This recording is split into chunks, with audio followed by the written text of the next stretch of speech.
Welcome to Our Girl Relationships. We talk about the problems people face in their day to day lives. Let's start with the video.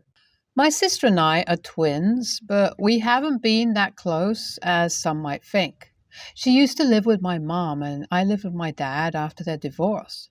She only started living with us when she got into the same college as me, and at that age, we were alienated to the point of no return.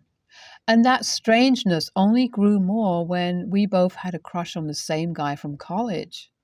We did try to talk about him a few times because it was a common topic, but it was before we knew one of us had a chance with him.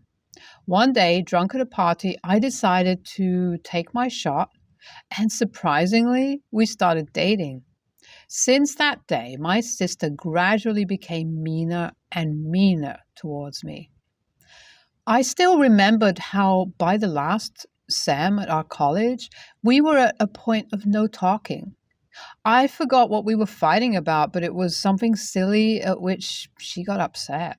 I understand now it was because she was jealous I got the guy we both liked, but at that time, her overreaction seemed insane to me, and I retaliated with equal intensity. Fast forward 3 years. I'm engaged and I was contemplating whether I should invite her to my wedding. I even talked to my dad about it, and he said weddings give us an opportunity to redefine a relationship. He told me how I'll have my own life and would rarely concern myself with my sister or anyone else. So, if I want her to be a part of my life in the future, I should invite her because it's a guarantee that we wouldn't talk again if she finds out I'm married and didn't give her an invitation. My issue here was the fact that I was marrying the guy who she liked, so I decided to leave the ball in her court. I sent out an invitation and it was on her to accept or ignore it. I was surprised to see that she ended up coming and even offered to help me out with preparations if I needed a hand. I told her that everything is done and there's nothing much left, so she should just relax until the day. I couldn't have imagined that she was actually here to ruin my life. On the morning of my wedding day, she told me she needed to show me something, so I followed her into the basement of our dad's house. We were getting married in my hometown and were staying here. Everyone was already at the venue, and my dad was in charge of checking up on the last minute count to make sure nothing was amiss. My twin and I were the only ones at the house, and she locked the door of the basement behind me. I was panicked and scared and told her this isn't the time to joke around, but she said that she isn't doing anything wrong. She said she's taking her rightful place and she should have been the one to date my fiancé from the beginning. She said that this wedding gave her an opportunity to get the life she always wanted and she isn't going to miss it. At this point, I didn't know whether to laugh or cry.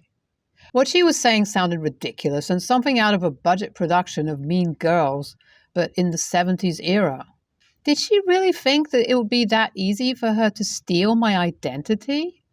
Granted, we look exactly the same, and most of our habits are the same too.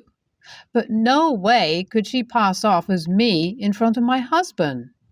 So instead of panicking, I decided to look for a way out and trust that someone would come over to help after figuring out the truth.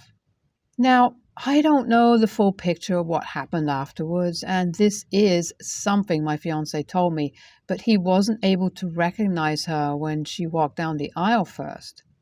Things went downhill when my grandmother, who was at the wedding, recognized the wedding dress and called 911.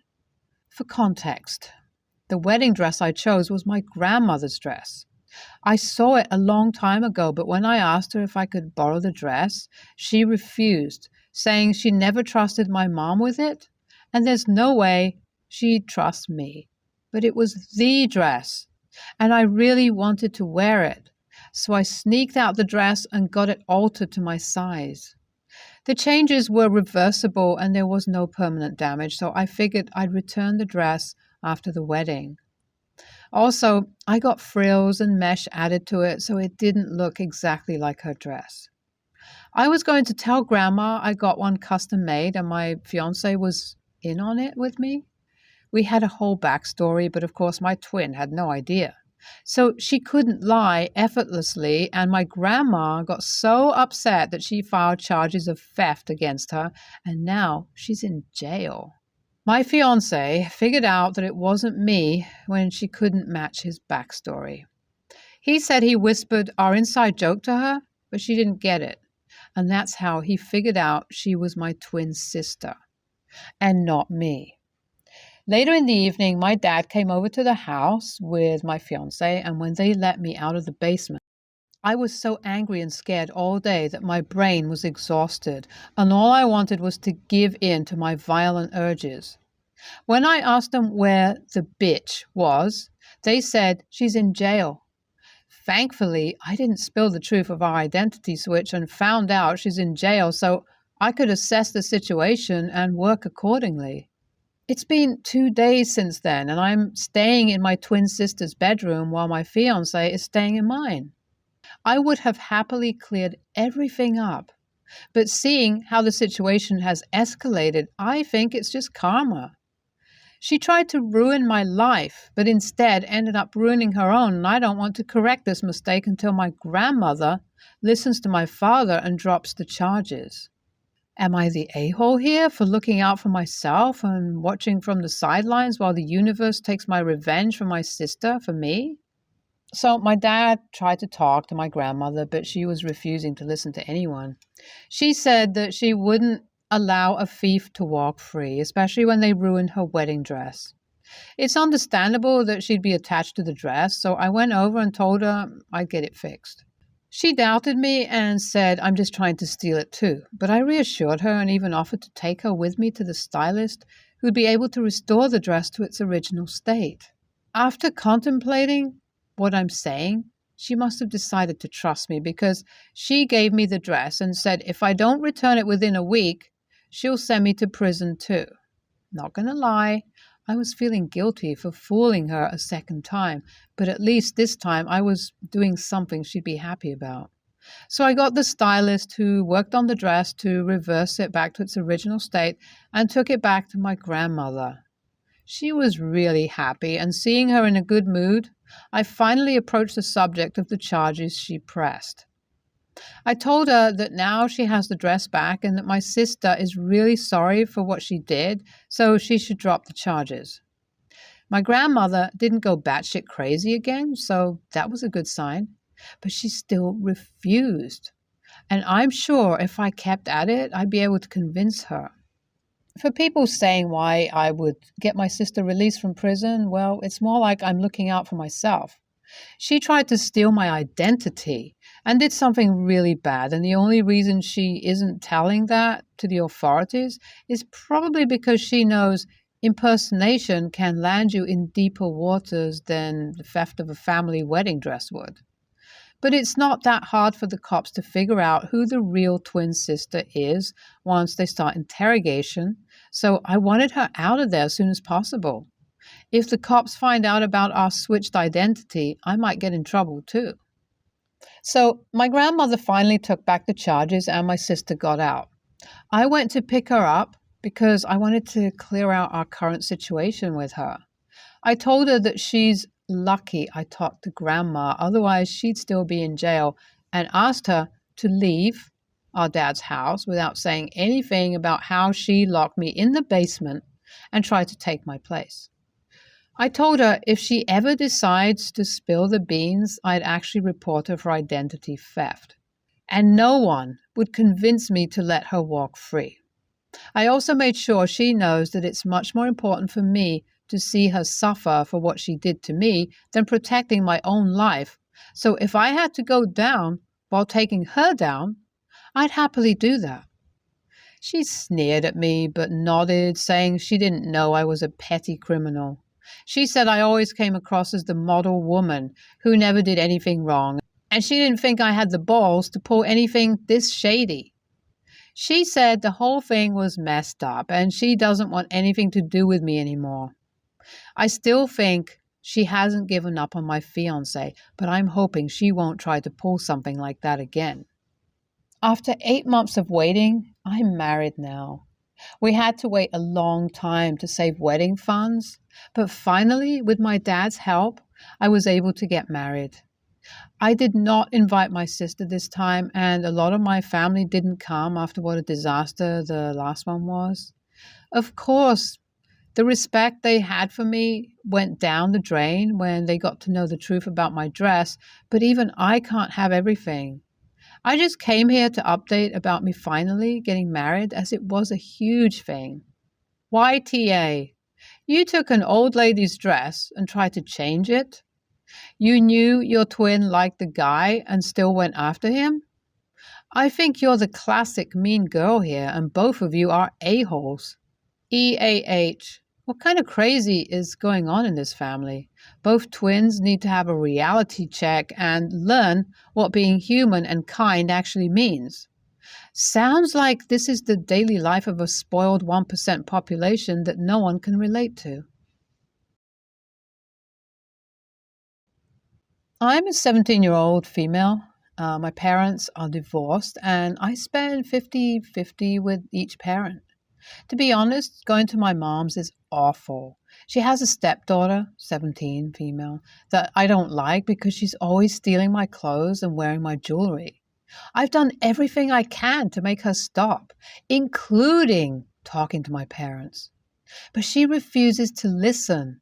It's gotten to the point that I hardly keep valuable stuff or clothes, jewelry I like at my mom's.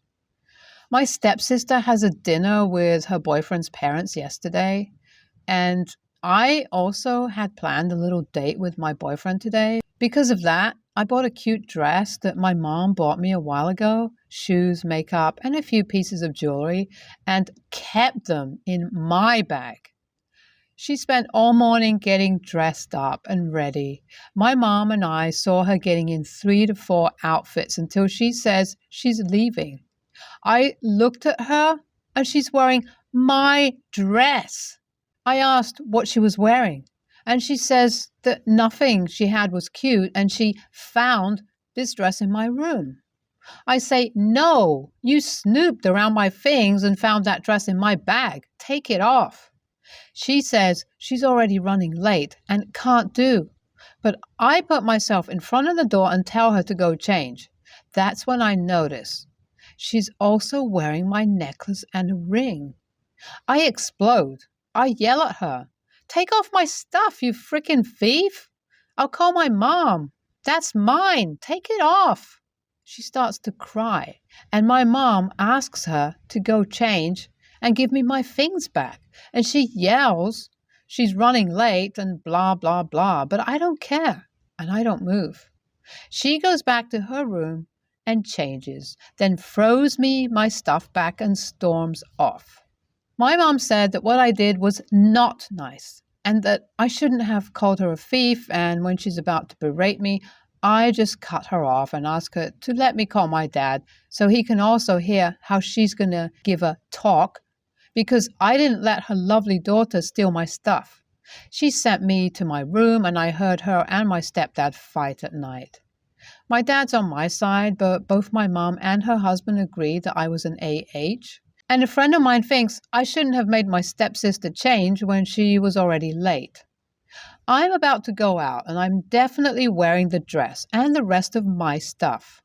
Take your valuables to your dad's and don't leave something you don't want her to touch in her reach. I had to get a lockbox that only I had the combo for to keep unwanted hands out of my stuff.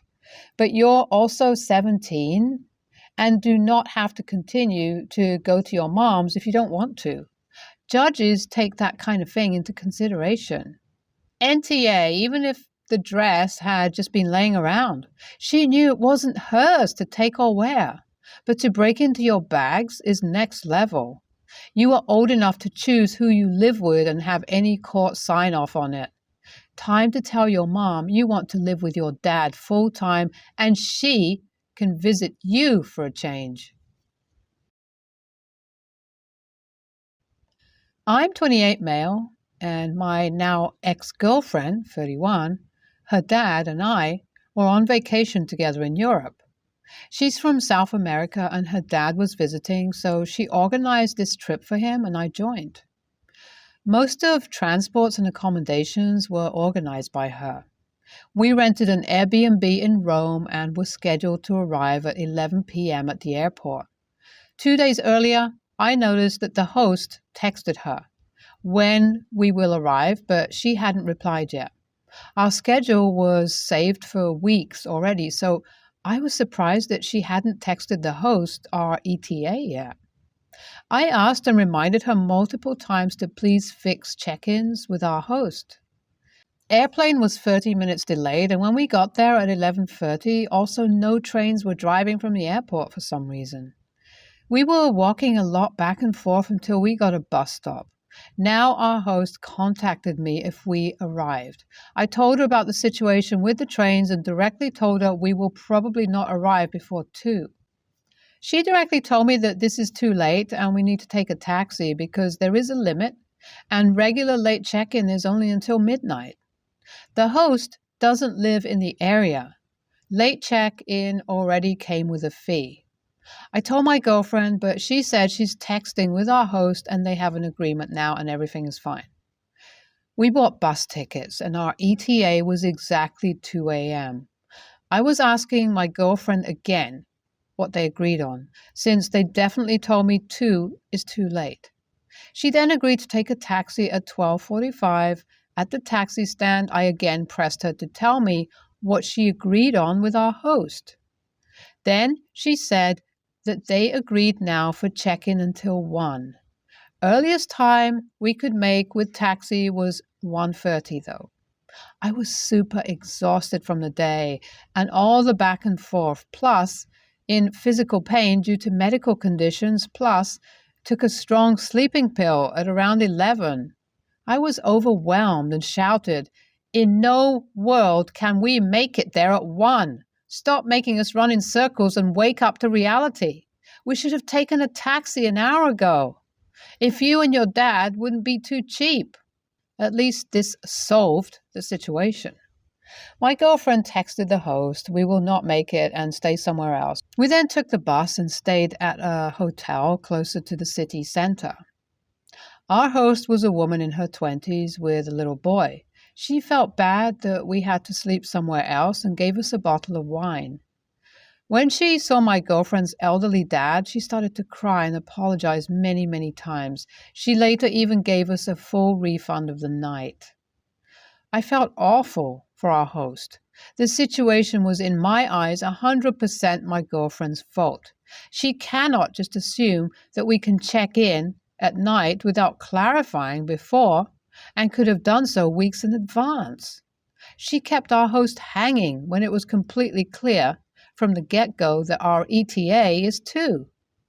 This poor mother got guilted out of her money on top of the unpaid overtime work she did the night before. I think my girlfriend for Airbnb works like a hotel. 2 a.m., not p.m., obviously, middle of the night. Many people were saying that I wouldn't pay anything. All of the trip's costs were evenly divided by 3. Many of the flights and stay were booked and paid upfront by me since my girlfriend didn't have a credit card.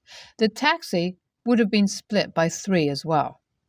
I don't know, it seems like a lot went wrong here. If this had been planned for weeks, why didn't you figure out the late check-in problem long before you arrived? Why even choose a flight that didn't arrive until 11 p.m.?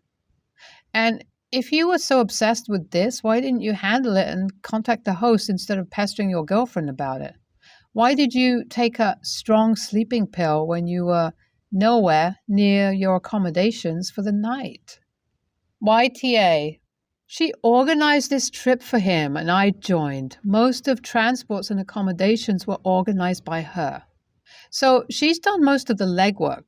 Airplane was 30 minutes delayed, and when we got there at 11:30, also no trains were driving from the airport for some reason.